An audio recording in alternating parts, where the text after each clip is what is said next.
केंद्र सरकार द्वारा महिलाओं को आरक्षण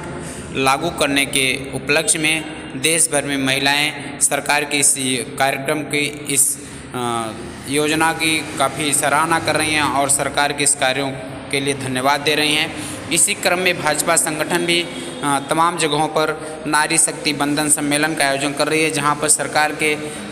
किए गए इस कार्य की महिलाएं सराहना कर रही हैं। इसी क्रम में भदोही जनपद में भी इस कार्यक्रम का आयोजन किया गया, जहां औराई के ब्लॉक सभागार में नारी शक्ति बंधन सम्मेलन का आयोजन किया गया, जहां पर तमाम भारी संख्या में महिलाएं शामिल हुई और सभी लोगों ने सरकार के तरफ से जो महिलाओं के लिए योजनाएं हैं उसके बारे में चर्चा करी और सभी लोगों ने सरकार के प्रति आभार जताया कि पिछली सरकारों ने कुछ ऐसा नहीं किया, जबकि वर्तमान सरकार ने महिलाओं को ध्यान में रख करके इस तरह का यह आरक्षण लागू किया, जिसके लिए लोगों ने प्रधानमंत्री नरेंद्र मोदी और केंद्र की सरकार को आभार व्यक्त किया। देखिए क्या कहा मीना चौबे ने। मीटिंग ये नहीं थी, ये सम्मेलन था, नारी शक्ति बंधन सम्मेलन। ये विधानसभा सह पूरे देश में हो रहा है। कारण आप सब लोग जानते हैं, चलिए मीडिया जगत से है, 2014 के बाद से जब देश के नेतृत्व करता आदरणीय प्रधानमंत्री श्री नरेंद्र मोदी जी जब आते हैं और आधी आबादी के बारे में यानी नारी शक्ति के बारे में निरंतर चिंतनशील होते हुए उनके दुखों का, उनके पीड़ा का, उनको अग्रिम पंक्ति में, समाज के अग्रिम पंक्ति में खड़ा करने का निरंतर उपक्रम करते हैं। विभिन्न योजनाओं के माध्यम से, चाहे उज्ज्वला हो, चाहे आवास हो, चाहे आयुष्मान हो, चाहे विभिन्न योजनाएं जो भी चल रही है, स्टार्टअप मातृत्व बंधन, विभिन्न योजनाएं जो भी चल रही हैं, विशेषज्ञ आज आप देखे भी होंगे सभाओं में बहनों के माध्यम से। तो बहनें किस तरह से शिक्षित हो, स्वावलंबी हो, बेटी बचाओ बेटी पढ़ाओ एक बड़ा है, तो किस तरह से नारी शक्ति, मातृत्व शक्ति किस तरह से आगे बढ़े, उनके लिए वो 2014 से ही निरंतर सोच रहे हैं, उस पर संकल्पित होकर के आगे बढ़ रहे हैं। आप सब लोग देखे होंगे कि नया संसद भवन बना। पहले सब लोग जैसे ही वो प्रवेश का दिन होता है 21 सितंबर का, तो उस दिन वो आते ही नारी शक्ति बंधन अधिनियम का लाते हैं। जैसा कि 27 वर्ष यह अधिनियम यानी उस समय यह आरक्षण कहा जाता था, महिला आरक्षण के रूप में, तो 27 वर्ष से अटका हुआ यह, अब 27 वर्ष से अटका हुआ। मनमोहन सिंह जी गए, देवगौड़ा जी गए, सदैव अटल जी गए, यह टलता रहा। और हद तो तब हो गई कि जब मनमोहन सिंह जी आए और छद्म रूप से राज्यसभा में उसको पारित कराया और छद्म रूप से लोकसभा की प्रॉपर्टी बना करके उसका लाया, यानी कि उनकी नीयत में खोट था। वो आधी आबादी के बारे में बिल्कुल उन लोगों की सोच नहीं थी कि नारी शक्ति भी। मैं बाबा साहब के विषय को ये कोट करना चाहती हूँ कि किसी देश का विकास तभी संभव हो सकता है जब नारी शक्ति बने। दोनों गाड़ी के दो पहिए हैं, आधी आबादी है, फिर एक घर की धुरी होती है, समाज की धुरी होती है, तो देश की भी धुरी होती है। और महिलाएं विभिन्न आयामों में, यानी कमीशन के माध्यम से जब महिलाएं, नारी शक्ति बेटियां जो हैं वो युद्ध के क्षेत्र में जा रही हैं। और निचला चुनाव तो आप देख ही रहे हैं, चाहे प्रधानी हो, चाहे क्षेत्र पंचायत हो, चाहे ब्लॉक का चुनाव हो, सब में आरक्षण है, तो महिलाएं आगे बढ़ के आगे आ रही हैं। विधानसभा और लोकसभा वंचित रहा।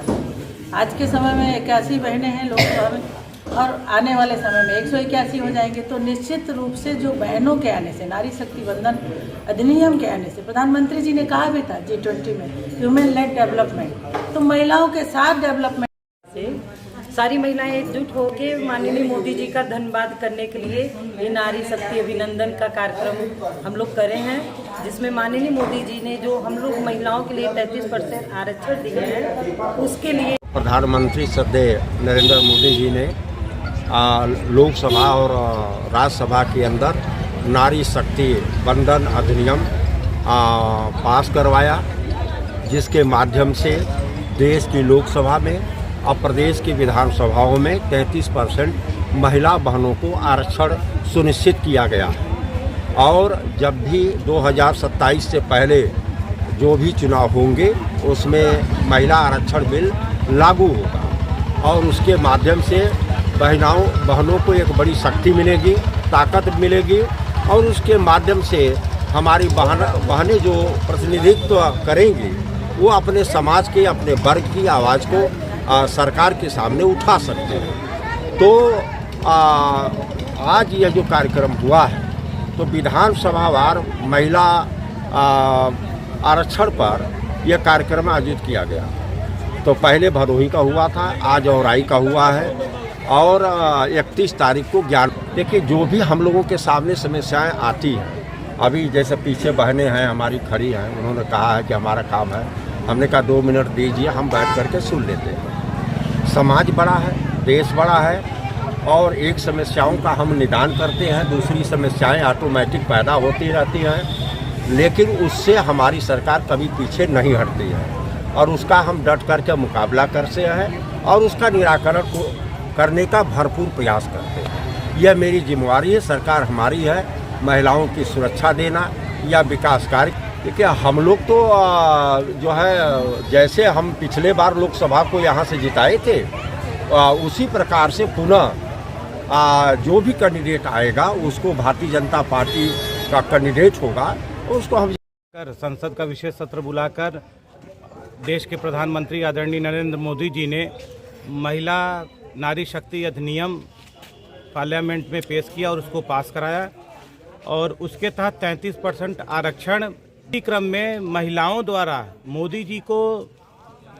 आभार प्रकट करने के लिए इस तरह के कार्यक्रम चल रहे हैं, जिसके तहत जिले के तीनों विधानसभा में ये कार्यक्रम होना है। भदोही में हुआ, जैसा कि आपने ही बताया कि वो बहुत बड़ा कार्यक्रम रहा। उसी क्रम में आज औराई विधानसभा का कार्यक्रम इस ब्लॉक परिसर पर रहा, ये भी बहुत ही शानदार रहा। आपने देखा हजारों की संख्या में महिलाएं यहाँ पे आईं और मोदी जी को धन्यवाद और मोदी जी का उन्होंने अभिनंदन किया और मोदी जी को धन्यवाद ज्ञापित किया। और मुख्य अतिथि आज प्रदेश की मंत्री श्रीमती मीना चौबे जी रहीं और ये अब 31 तारीख को ज्ञानपुर विधानसभा में ये कार्यक्रम होना। संख्या में इस जनपद से लगभग 15,000 की संख्या में अनुसूचित भाई बहन हमारे वहाँ पे इस कार्यक्रम में जा रहे हैं और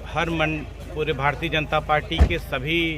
कार्यकर्ता, हमारे सभी जनप्रतिनिधिगण उस कार्यक्रम में पूरा सहयोग दे रहे हैं और सभी के माध्यम से वहाँ पे बड़ी जो केंद्र गवर्नमेंट की नीतियाँ हैं महिलाओं को लेकर के कितना सीरियस है और इससे पहले भी कई लोगों ने कार्य किया लेकिन कभी धरातल पे नहीं ले आए, लेकिन हमारे प्रधानमंत्री जी ने इस आरक्षण को धरातल पे ले आते हुए उसको एक नया रूप दिया और मुझे लगता है कि महिला सशक्तिकरण के लिए इससे बड़ा स्टेप कुछ नहीं हो सकता। ये आह्वान पार्टी के द्वारा बस सूचना की गई थी और हमारी बहनें जो आई हुई थी सिर्फ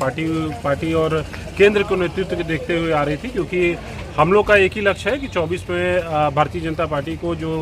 लोकसभा में यहाँ 80 की 80 सीट दिलाना है, तो उसमें महिलाओं की भागीदारी बहुत ज़रूरी है। तो उस भागीदारी को लेते हुए ही ये कार्यक्रम कराया गया था कि जिस तरह से महिला बढ़ चढ़ के चाहे किसी बिरादरी की हो, चाहे किसी धर्म की हो, महिलाओं का मुझे लगता है कि 90% वोट मोदी जी के लिए जाता होगा, उसको हम लोग 100% करना चाहते हैं।